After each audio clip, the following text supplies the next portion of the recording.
अस्सलाम वालेकुम वरहमतुल्लाहि वबरकातुहू। दोस्तों, आउं आहियां अली हसन अब्बासी। जेकॾहिं तव्हां मुंहिंजो चैनल पहिरियों दफ़ो ॾिसी ऐं ॿुधी रहिया आहियो त बराए महिरबानी मुंहिंजे चैनल खे सब्सक्राइब कंदा, बेल आइकन खे क्लिक कंदा ऐं जेकॾहिं मुंहिंजी ऑडियो पसंदि अचे त लाइक कंदा ऐं कमेंट बॉक्स में पंहिंजी राय खां आगाह कंदा।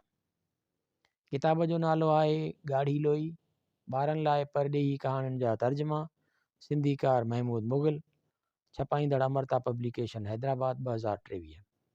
कहाणीअ जो नालो आहे चांदीअ जो ॿेड़ो, हालैंड जी लोक कहाणी। हालैंड उत्तर ओलह यूरोप में वाक़िआ आहे, जेको पंहिंजनि कैनालनि, कंवल जी पोख, पंचकियुनि जे करे मशहूरु आहे। गादीअ जो हंधु, एम्स्टरडैम, एराज़ी 41,543 चौरस मील, सिक्को डिच डॉलर, आबादी 17.53 मिलियन, सरकारी ॿोली डिच, ॿियूं ॿोलियूं यिदिश, रूमानी, इंग्लिश, अंग्रेज़ी।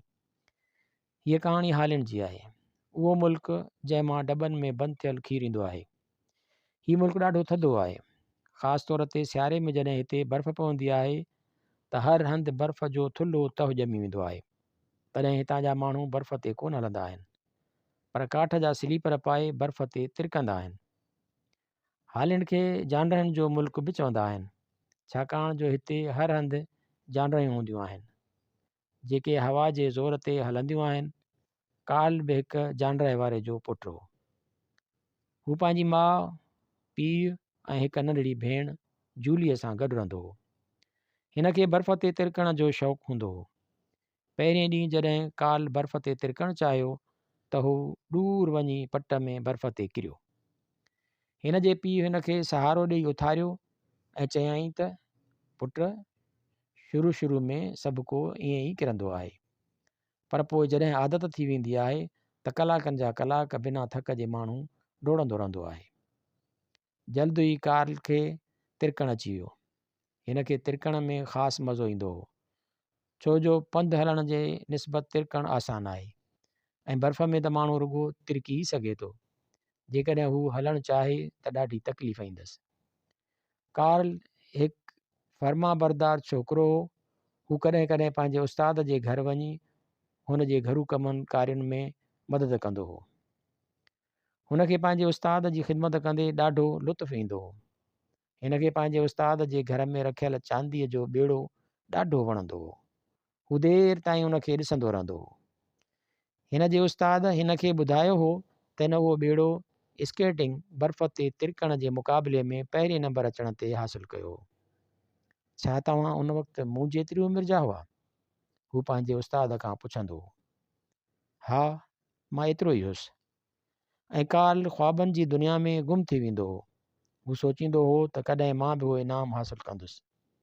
हू जॾहिं बि पंहिंजी माउ सां ज़िक्र कंदो हो त हुन जी माउ चवंदी हुई, हा पुटु, हिकु न हिकु ॾींहुं तूं ज़रूरु उहो इनाम हासिलु कंदे। 2 सालनि खां पोइ हिकु ॾींहुं हिन खे उस्ताद ॿुधायो त सुभाणे स्केटिंग जो मुक़ाबिलो थियण वारो आहे। उहो मुक़ाबिलो होरन ॻोठ खां वालर ॻोठ ताईं थींदो। केतिरा ई माण्हू शिरकत लाइ ऐं केतिरा उन मुक़ाबिले खे ॾिसण लाइ ईंदा। उन शाम कार्ल जॾहिं पंहिंजे पीउ खां मुक़ाबिले में शामिलु थियण जी इजाज़त वरिती त हुन मुश्की ॾिनो। हिन चयो, कार्ल पुटु, तुंहिंजो मुक़ाबिलो मुल्क जे मशहूरु स्केटरनि बर्फ़ ते तिरकण वारनि सां थींदो। तंहिं ते जूलीअ हिकदमि वराणियो, बाबा, कार्ल बि त सुठी स्केटिंग कंदो आहे। हू त ईअं हलंदो आहे ॼणु हवा में पियो उॾामे। हिन जे वालिद कार्ल खे चयो त ठीकु आहे पुटु, तूं भली क़िस्मत आज़माए। जेकॾहिं तूं हाराए बि वएं त बि परवाह न आहे। कार्ल जे उस्ताद हिन जो नालो बि मुक़ाबिले कंदड़नि में लिखायो। मुक़ाबिले वारे ॾींहुं मौसम ख़ासि सुठी कान हुई। जॾहिं कार्ल मुक़ाबिले लाइ पहुतो त हिन खां अॻु ई सभु रांदीगर जमो थी चुका हुआ।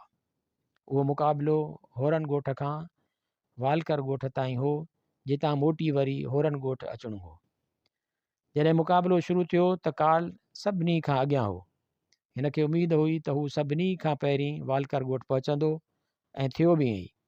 हू सभिनी खां पहिरीं पहुतो। हाणे अधु मुक़ाबिलो बाक़ी हो। वापसीअ में रांदीगरनि खे ॿिए रस्ते सां होरन ॻोठ पहुचणो हो। हू जॾहिं मोटियो त हर तरफ़ कोहीड़ो ॼमी वियो।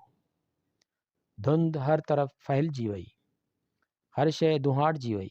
हिन खे ख़बर हुई त जेकॾहिं हू सही रस्तो न ॻोल्हे सघियो त पक भुलिजी वेंदो। हू एहतियात सां हलणु लॻो ऐं इतफ़ाक़ सां हुन खे सही रस्तो मिली वियो ऐं हू मोटणु लॻो। मोटंदे हिन जे कननि ते ओचितो आवाज़ु पियो, मदद मदद, ख़ुदा जे वास्ते को मदद करे। हिन जॾहिं उहो ॿुधो त हू सोचणु लॻो त काश उहा आवाज़ु मुंहिंजे कननि ते न पवे हा।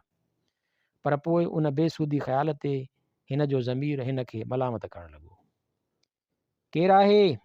मदद लाइ केरु पुकारे रहियो आहे? हिन ज़ोर सां चयो। हिन जो आवाज़ु ॿुधी हिकिड़ो मर्द धुंध ऐं कोहीड़े जी दीवार खे टोड़ींदो हिन वटि आयो। हू हिकु पोड़ो हो जंहिं ॾकंदड़ आवाज़ सां चयो, मुंहिंजा पुट, शुक्र आहे ख़ुदा जो तूं मिली वएं। मुंहिंजी ज़ाल कोहीड़े जे करे बर्फ़ में तिरकी किरी पई आहे। किरण करे हिन खे चङो धकु लॻो आहे। मां पोड़ो हिन खे सहारो नथो ॾेई सघां। छा तूं हुन खे खणाए हलण में मुंहिंजी मदद कंदे? बिल्कुलु साईं, छो न? हिन वराणियो। हुन पोड़े जी मदद सां उन किरियल ज़ाल खे खंयो जेका मंडकाए आहिस्ते आहिस्ते हली रही हुई। जल्द ई हिन जे पासे खां के छोकिरा लंघी विया। हू उहा ॻाल्हि सम्झी वियो त उहे मुक़ाबले वारा छोकिरा हुआ। हिन जे निड़ीअ में का शइ अटकणु लॻी ऐं अखियूं पाणीअ सां भरिजणु लॻियूं। हिन गीत ॾेई निड़ीअ खे आलो कयो ऐं मुंहुं फेरे छॾियईं।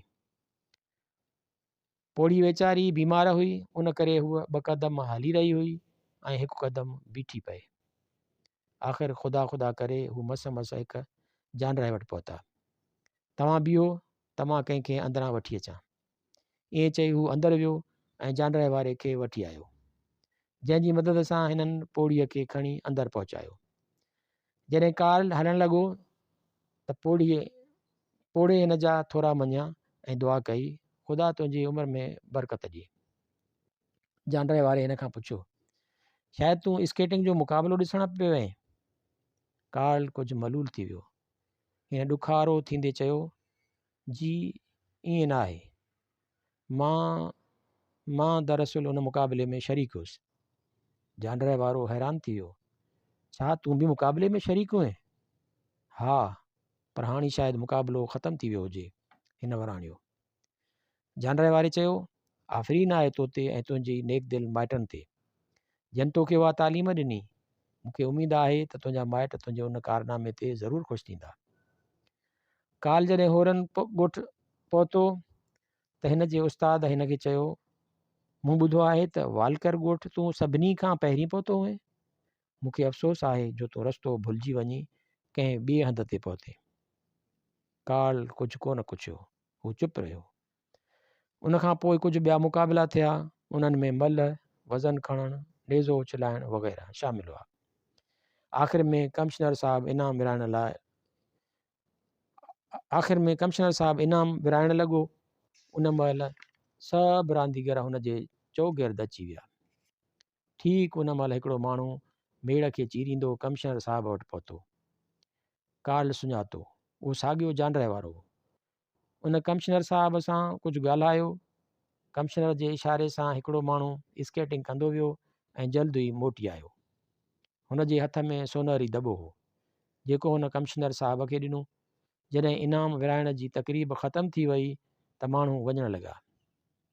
कमिश्नर साहब हिननि खे चयो त तरसो, अञा तक़रीब ख़तमु न थी आहे। मां तव्हांखे हिकु अहिड़े नौजवान जो कारनामो थो ॿुधायां जंहिंजे जज़्बे जो हमेशह क़दुरु कयो वेंदो। उहो नौजवान कार्ल आहे, जेको सभिनी खां पहिरीं वालकर ॻोठ पहुतो, पर मोटियो सभिनी खां पोइ। असां उहो सम्झो त हू कोहीड़े जे करे रस्तो भुलिजी वियो हो, पर असल में ईअं न हो। हू हिकु बीमार पोड़ीअ जी मदद करण लाइ तरसी पियो हो। हुन हिकु ज़ईफ़ औरत जी मदद कई ऐं पहिरें नंबर अचण जो मौक़ो हथां विञाए छॾियो। मां उन नेक ऐं बहादुर छोकिरे खे ख़ासि इनाम ॾियणु घुरां थो। अचु कार्ल पुट, तूं स्टेज ते अचु। कार्ल जो मुंहुं ख़ुशीअ खां बहकणु लॻो। हू आहिस्ते आहिस्ते स्टेज वटि पहुतो। कमिश्नर साहब दॿो खोलियो ऐं उन मां चांदीअ जो ॿेड़ो कढियो ऐं ताड़ियुनि जे आवाज़ में उहो कार्ल खे इनाम तौरु ॾिनो। हिन चयो, पुट, तूं उन मदद जो एवज़ सम्झजांइ। जेका तो पोड़ीअ सां कई, छाकाणि त ईअं करण सां नेकीअ जो अजुरु ज़ाया थी न वेंदो। पर ईअं सम्झजांइ त तूं हिकु इम्तिहान में कामयाबु थियो हुएं। काल जे माउ पीउ खे उहो कारनामो ॿुधी बेहदि ख़ुशी थी।